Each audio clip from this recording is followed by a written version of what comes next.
Hello, ladies and gentlemen. Welcome to the third episode of Stags in the Studio for the 2024-2025 school year. I'm Andrew Jamison, the sports director here at WVOF 88.5 FM. Today, I'm joined alongside Trip Pisano, an active member of WVOF who has been behind the scenes a lot in Fairfield athletics this year. And our guest for today's episode, Elle Scott, the graduate student forward for the red-hot Fairfield University women's soccer team. Elle, thanks so much for spending part of your day with us. Yeah, thank you for having me. So I want to go back to the very beginning. How did you fall in love with soccer and how did you find it? Soccer has always been one of the biggest parts of my life since I was literally a toddler.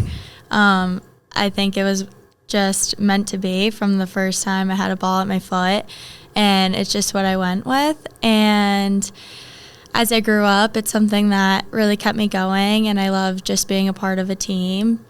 So I really knew it was meant for me. And I noticed while I was preparing for this interview, college athletics runs in your family. Yeah, my dad played basketball at Clark. So it kind of runs in the family a little bit? It does. And, going off of that, why Fairfield to play collegiate soccer? You said soccer was kind of like a love at first sight. So why Fairfield? That was also something that I didn't have a doubt in my mind that Fairfield was the right school for me.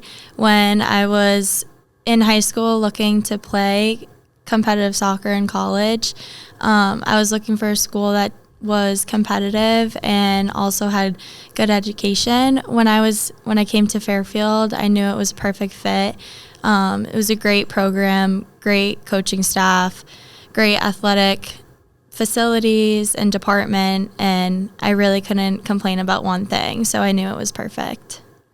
So now that I've done some work behind the scenes with cameras and graphics, and I've got to talk to some players and coaches, I've gotten to see an insight as to what the life of a D1 athlete really is like, not one myself.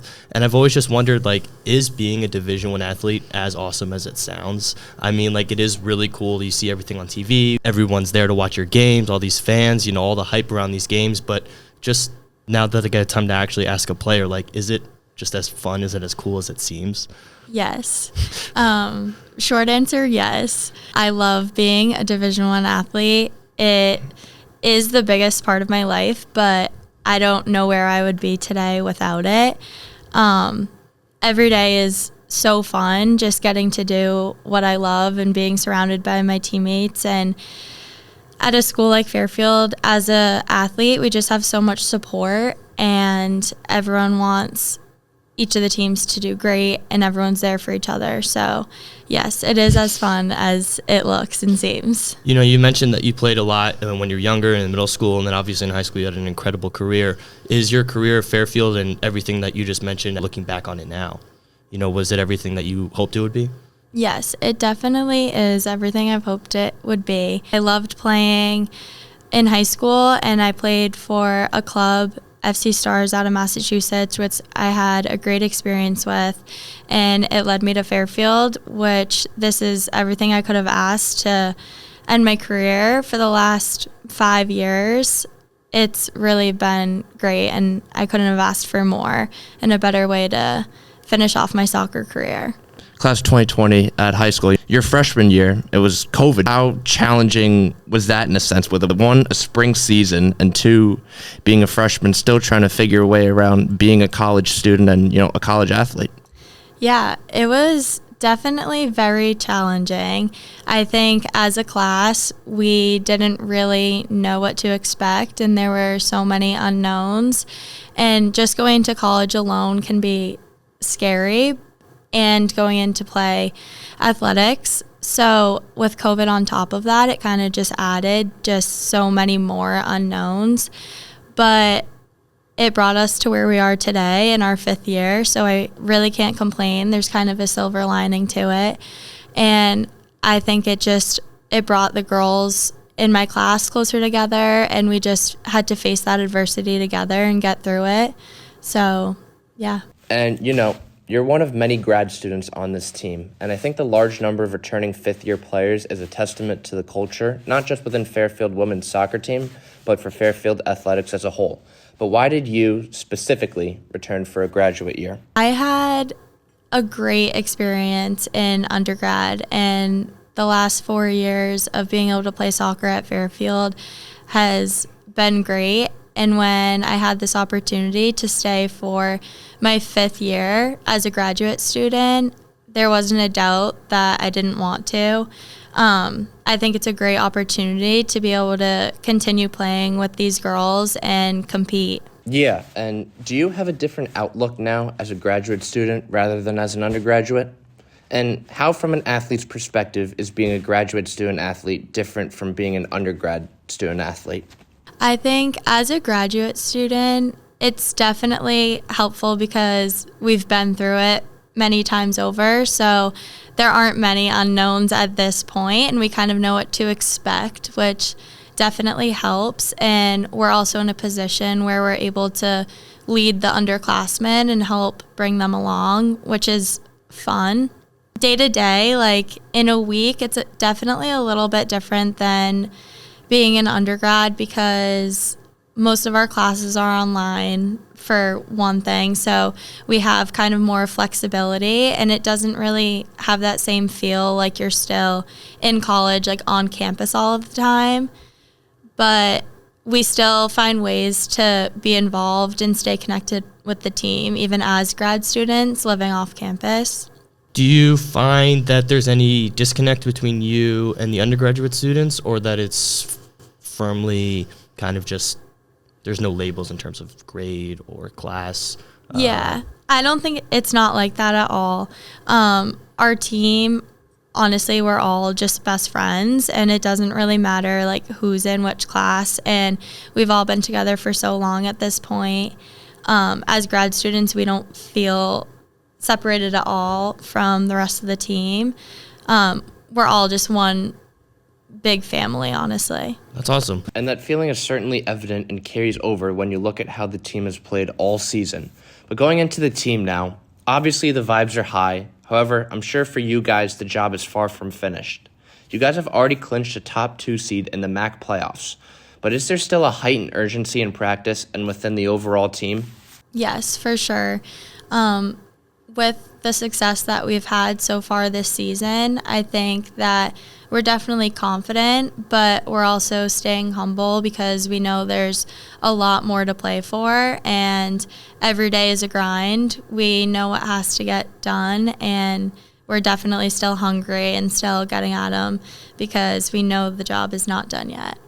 Particularly within this week, with Quinnipiac coming to Fairfield for the MAAC regular season championship on the line, and them defeating you guys in the MAAC championship last year, are there any notable differences in this week's practices leading up to this game? Not necessarily. We take every game for what it is, and it's just kind of a one game at a time mentality.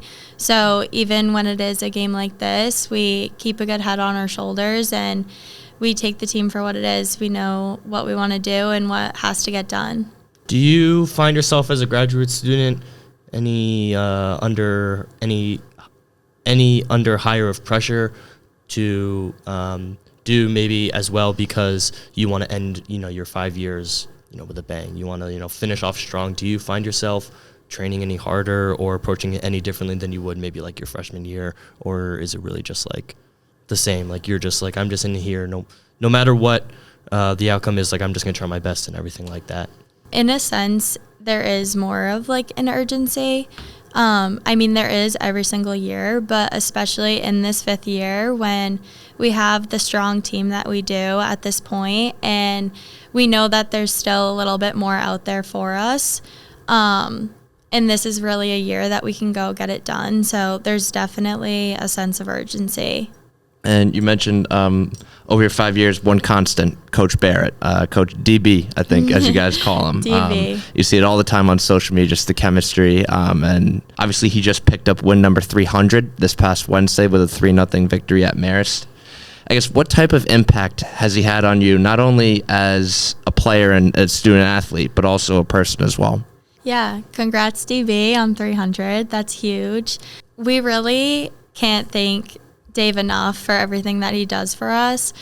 He does a great job every day putting us in the best position to go out there and succeed, keeping us prepared and keeping training at a high level every single day.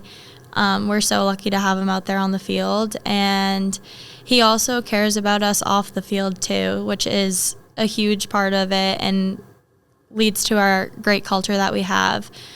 He cares about us all as people individually, and he's there to support us on and off the field.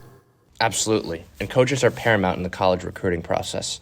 Take us through your college application process. Was Fairfield like one of the only few offers you had? I know the whole process was abnormal with COVID going on at the time, but how instrumental was Coach Barrett in you committing to Fairfield? When I met Dave, there was no doubt that that wasn't the coach that I wanted to play for, and the way it all worked out, I got really lucky that that's who I ended up with as my coach. Dave has always made it known that he believes in us and thinks we're great players, and to have him give us the opportunity to come back with COVID was really great and a great opportunity. So it all ended up working out really well, and we're lucky to be where we are with the coaching staff that we have today. Absolutely. Do you find that the values and the things that he teach that trickles down to things that you may preach or teach to younger students as a graduate student, because you kind of are a figurehead, a leader in a way, being a graduate student under a team of undergraduate students? I mean, you are unofficially kind of someone they look up to as someone with the best training of them all, the best practice, the best, the time that it takes, which you can't just get, without the time put in, which you have done. So do you find the things that he teaches to you over the past 5 years have now trickled down to you as kind of second nature to things that you may teach on to younger athletes? Yes, definitely. From the beginning of freshman year, Dave has always instilled a sense of good culture and camaraderie between all of us. So I think just the fact that he's made that so important and made it clear that having a good team culture is crucial in success has made that become critical for us too. So he makes it clear that no one person is bigger than another, and that goes back to the different classes. There's no divide. We all help with equipment, for example, and that's something that he has begun on this team, and we all kind of take those from Dave and bring it into the locker room. Yeah, while Coach DB has been a constant, there have also been some changes among the coaching staff with Chris Flaherty and Kayla Hamrick. Biggie, yep. Yes. Kayla is our grad assistant. Yeah, and having a graduate assistant on the staff, they say more the merrier often in sports. How has this united front pulled together for a terrific season thus far? I think the whole coaching staff is so supportive, and I think the group that we have right now, they all bring something different to the table, and coming all together, it just really leads to our success. Biggie's been great to have for the goalkeepers, but also for the team as a whole. It's just another perspective, and it's really good to hear from different coaches about different things. Kayla has also been great. I think our team does really well with a graduate assistant because it's just someone who's closer in age with us and has played closer to the time that we're playing and just can get involved in practice when she has to. She'll put on her cleats, put on a penny. She'll also do a lot of one-on-one sessions with all of us, which has been really helpful. Yeah. Going back to your career, going back to Sacred Heart, you became the 12th player in program history to reach the 25-goal milestone. That's a huge accomplishment in itself, and so many players on this roster also have incredibly decorated resumes. But as you may know, freshman year, there are maybe less opportunities.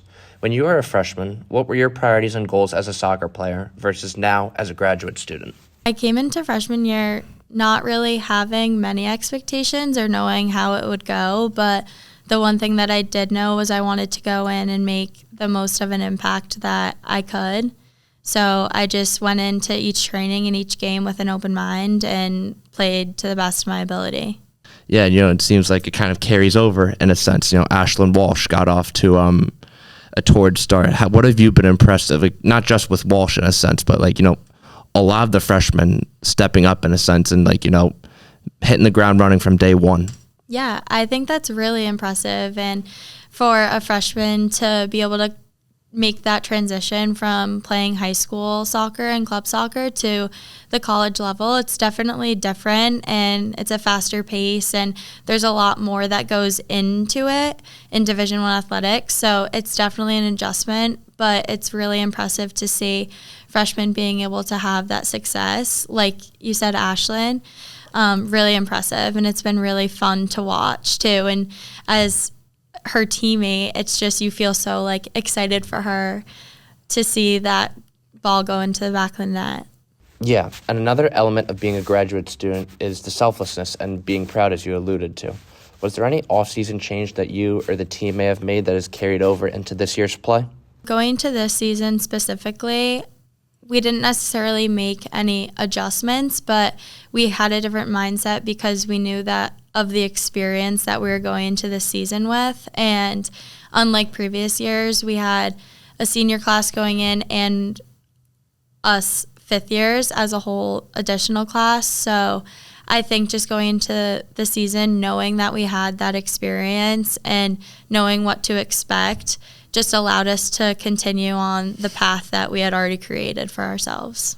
Do you find that there is, what do you see as the future of this team? We talked about the success of the freshman class. Do you see that carrying through for another, 4, maybe 5 years? And then what's behind that? What do you see as kind of like the success for the future of this team? Definitely see success for the future of this team. I think that it is going to keep going on an upward trajectory path. Under Dave Barrett, I think that this program has really just continued to see improvement year after year, and we've been competitive for a long time now. And with the players that we have and the culture that we've created, I think that it's just going to keep going up. That's awesome. And we mentioned MAAC tourney a little bit ago. 8 teams make it. You guys have already clinched a top 2 seed. Is this home stretch of the season different? Is there more of a desire to get over the hump and make an NCAA tournament appearance? Yeah, there definitely is more of a sense of urgency like that, because in this stretch of the season, we've definitely been here before. And like I've said, just having done it multiple times now, the fact that we're in this position again and able to have the opportunity to get the job done, I think that we all want it more than anything, and it's right there in front of us. So we're going to do everything we can. Yeah, and you mentioned, obviously, the strength of schedule. The MAAC is one of the more competitive conferences, for all across college sports. But, your strength of schedule this year for women's soccer was very strong in a sense. Texas A&M, number 24 in the country at the time. How was that experience as a whole? But I know obviously the result isn't indicative of probably what the team got out of that performance. So if you just want to go into that whole game and what the team took away from it. Yeah, I think going to play at Texas A&M really has helped our team, and it kind of was eye-opening, and being able to play a team at that level helped us become better as a team. The environment of the school there, and there were so many fans. We were joking that there were more fans at the game than students at Fairfield. It was just such a great environment and such high energy and high level of soccer. So to be able to experience that type of game and take things from it with us into the rest of the season has definitely helped us have success. That's awesome. And that's kind of what I was talking about when we were in the beginning of the interview. That seems like one of those things that seems super fun about being a Division I athlete.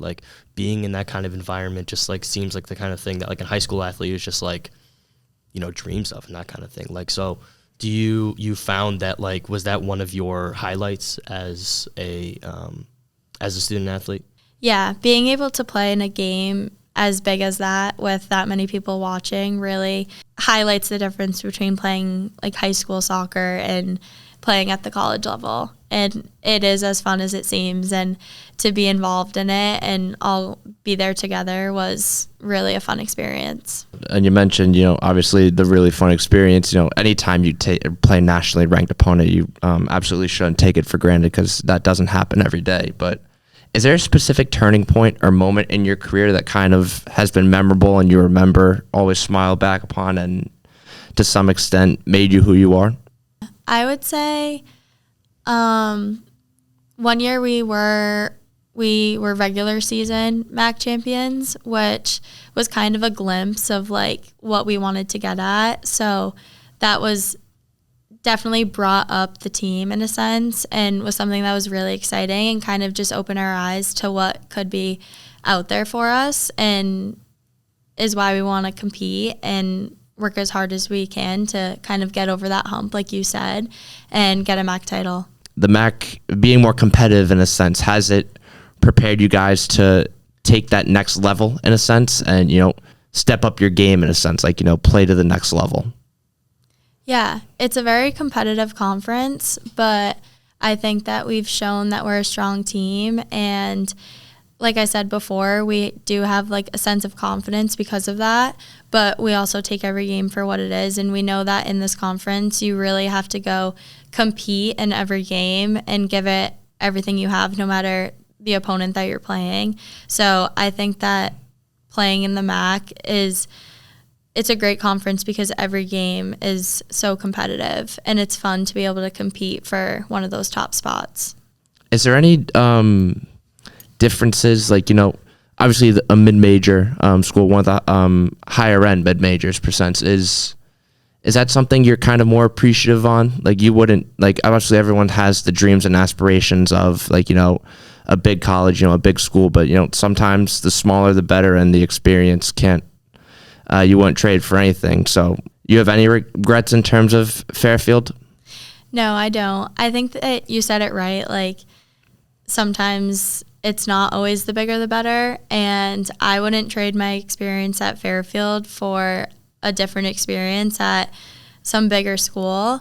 I think that we get just as much support here, and to feel just the sense of community in the Fairfield athletics department is huge.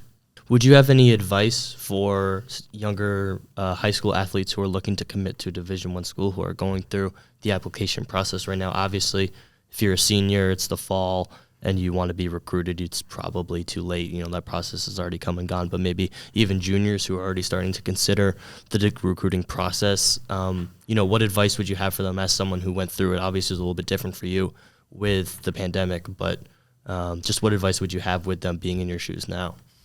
Yeah, I think the best thing that you can do is go out and play your hardest every day. You kind of never know who's watching. Someone might be on the sideline of your game and you don't even know it. So I think focus on yourself and the improvements that you want to make, and it'll lead you to where you want to be. And when deciding a school, just consider all of the different options and the different factors that go into it, because as much as the program, the soccer program and athletics matter, the school also does, in location. So there's so many factors to take into consideration, but you just have to weigh all of your options and do what's best for you. Yeah, and my final question, at least, you've talked a lot about like not trading the experience for anything. What, as a graduate student, I don't like saying it, but you are on the latter half. What are you most grateful for being a Fairfield Stag? I'm most grateful for being a part of the Fairfield women's soccer team and the culture that we have. Being able to play the sport that I love, surrounded by these girls every day, is more than I could ever ask for. And the way that we just go out and compete for one another every day is definitely something that I'll be grateful for forever that I get to do. You still got rest of the season, the latter portion of the season to look forward to, as that'll be it for this third edition of Stags in the Studio. Elle Scott, once again, thank you so much for joining us here. Yeah, thank you. From Andrew Jameson, Trip Pisano, Elle Scott, have a good rest of your day.